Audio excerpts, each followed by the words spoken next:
Assalamualaikum warahmatullahi wabarakatuh. Perkenalkan, nama saya Emma Raihan Masyurah dari kelompok 5 dengan anggota kelompok Muhammad Iqbal Fauzan dan Nurul Auliah Jamal. Di sini, saya akan melakukan suatu praktikum sederhana, yaitu uji kandungan lipid dalam makanan. Apa itu lipid? Lipid adalah komponen yang tidak larut dalam air yang berasal dari hewan maupun tumbuhan. Lipid ini diklasifikasikan berdasarkan kerangka dasarnya menjadi lipid sederhana dan lipid kompleks. Adapun lemak merupakan contoh dari lipid sederhana. Lemak ini merupakan senyawa lipida yang paling banyak ditemukan di alam. Lemak dapat dijumpai dalam makanan sehari-hari, baik itu makanan pokok maupun jajanan-jajanan kecil. Untuk mengetahui apakah di dalam suatu bahan makanan terdapat lemak atau tidak, kita dapat mengujinya dengan melakukan percobaan sebagai berikut. Adapun alat dan bahan yang saya gunakan adalah putih telur, kelapa, margarin, kemiri, bawang merah, dan kertas yang telah saya beri label dengan nama-nama bahan tersebut.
Berdasarkan praktikum tadi, dapat dilihat bahwa dari 5 bahan makanan yang digunakan, hanya 3 bahan makanan yang mengandung lemak atau lipid.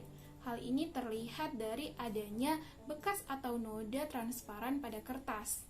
Hal ini disebabkan karena minyak tidak akan menguap jika dibiarkan, sehingga noda atau bekas transparan itu tetap terlihat.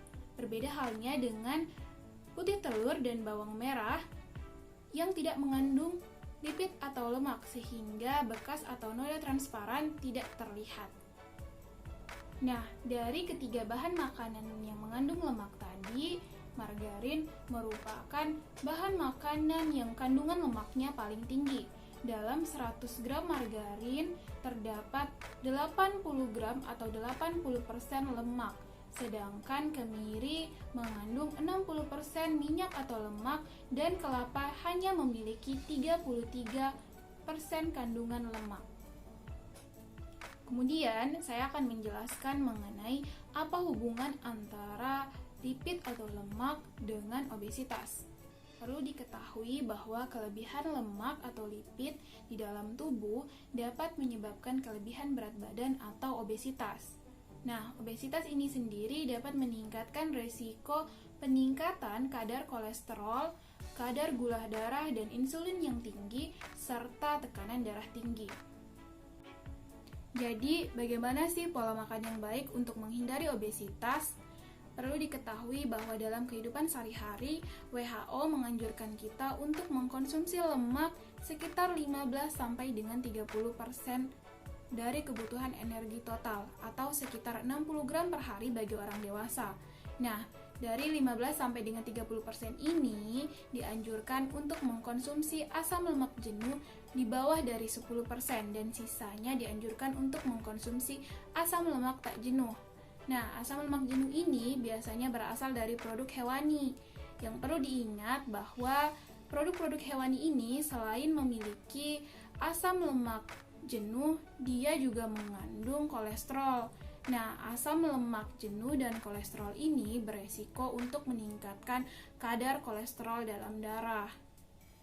Sebaiknya kita mengkonsumsi atau mengganti makanan yang mengandung asam lemak jenuh dengan makanan yang mengandung asam lemak tak jenuh, yang biasanya berasal dari produk-produk nabati seperti minyak kelapa, minyak zaitun, minyak biji bunga matahari, kacang-kacangan, dan lain sebagainya.